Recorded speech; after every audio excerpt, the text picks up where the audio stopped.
یەخەی خۆی دادڕی گوڵ یار کەمەیلی گوڵستانی کرد لە داخی قامەتت سەرویش لە باڵای خۆی کەمانی کرد لە تارمەی ڕوو بە مەغریب خۆی نیشاندا ئەو کڵاو لارە وتم یاران کە حەشرە ڕۆژ لە مەغریب وا عەیانی کرد ڕەقیب شەرتە لە داخت تەرکی کەم من بەندەی یارم دڕک سامژدە بێ بولبول کە تەرکی ئاشیانی کرد شەشی ئەیلول ئەزانن ئێوەی قەومی وەفاکردار ئەوە ڕۆژێ بوو دوژمن قەتڵ و عامی کوردەکانی کرد بتی پەیمان شکێن ئەی یاری کافری بێ ڕەحم و بێ مروت لە داخت ئەحمەدی بێچارە وا تەرکی ژیانی کرد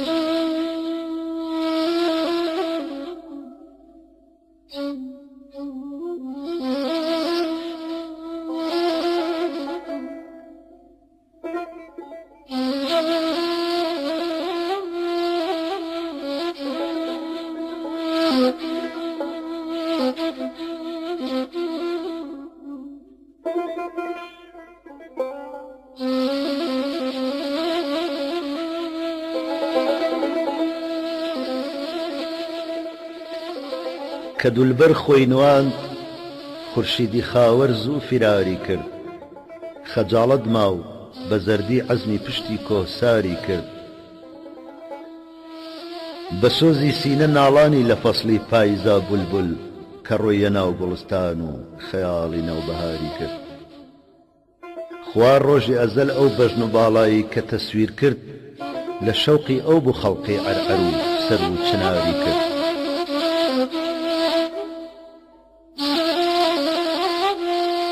وتی میسکی خەتا بۆ من خەتایە لافی بۆن خۆشی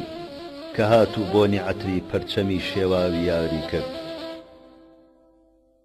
ڕەقیب وەختێک کە دی یار میهرەبانە دەرحەقی عاشق تەقی کرد وەک سەگ و تۆپی لە داخا ئینتیحاری کرد لە حەسرەت لێوی لەیلا بوو کە مەجنون شێت و ڕیسوا بوو بەجارێک کەوتە کێو و دەشت و سەحرا تەرکی شاری کرد کە بیستی موژدەی تەشریفی تۆ عاشق لە خۆشیدا حیاتی مابوو تەنها و ئەویشی زوونی ساری کرد بژی ئەو شای حوسنە وا لە ڕووی لوتف و کەرەمکاری کەوا یادێکی حاڵی ئەحمەدی ڕوت و هەژاری کرد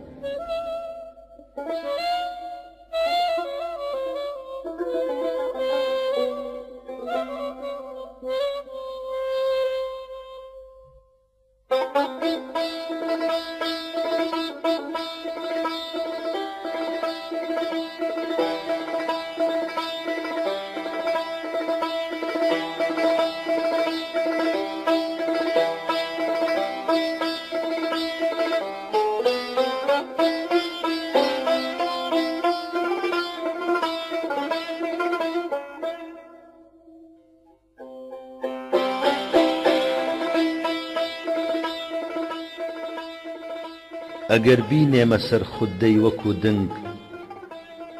دڵم کونکون بێ ناوی وەک گوبێژنگ چلۆنەی دەم بە خورمای قاچ و قوڵڕوود قەدی بەرزی چنار و گوێز و هاژنگ لە زەیتون چاترە هەنجیر و سێومان گەزۆم پێ خۆشترە 100 جار لە باڵنگ بەڵام چی بکەم لە داخی ئەم زەمانە وەکو مزراح سرم کەوتۆتە ڤنگ ڤنگ ئەوەی بۆ پارە لای داوە لە مەسلەک بەجێ دانیشتنی چلمێخ و 100 چەنگ وتم بەو پیاوە ئەمڕۆ ڕۆژی تۆیە بخۆ دانێ بە مەیلت لنگ لەسەر لنگ دەشوبهێ حاڵی ئەحمەد وەختی وەسڵت بە ڕۆژ هەڵهاتن و ئەحواڵی ئاون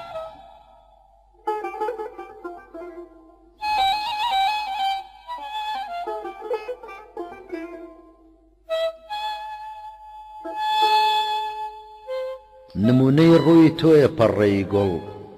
فداد بم ئەی بەنی جەرگ و پەڕەی دڵ توخوا ئەی گوڵبەسە تۆ ناز و عیشوە چییە ڕەحمێ بکەی جارێ بە بولبول نیگارە چی ئەبێ ماچێک کەرەمکەی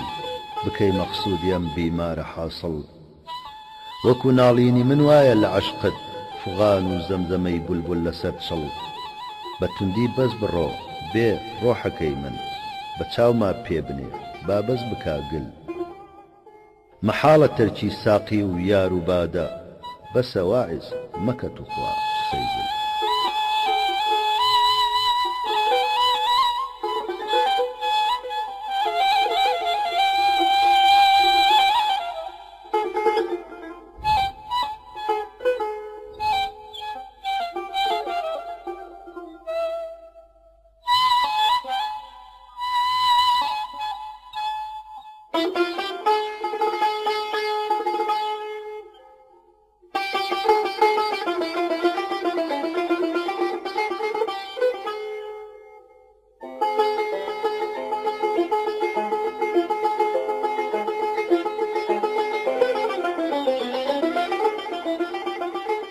درگ هاودەمێتی بولبول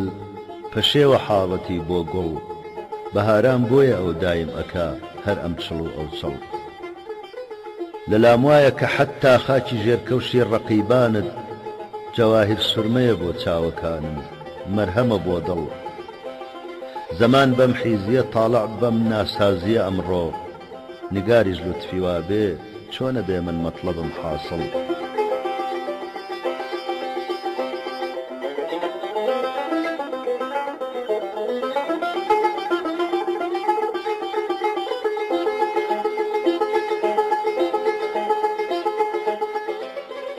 بەرامبەر ئەبروانی کەوتمە سوزدە وتی عاشق ئەگەرچی قیبلەگاهی تۆ کەچە نوێژت نییە باتڵ تەوافی کەعبەی دەرگانەکەت تەنها لە من مەنعە لە قورئانە ئەڵێ ئاياتی ڕەحمەت قەد نییە نازڵ تەپوکۆی ترپەترپی دڵ بە گرمە ئەم شەوەی باران فیدای ئەو شۆخە تەشریفی کە دێتە مەنزڵم باقڵ دەخیلم تۆ بزانە دەست و پەنجەی نازەنینێکە بە گۆزەی تێمەگە حەیفە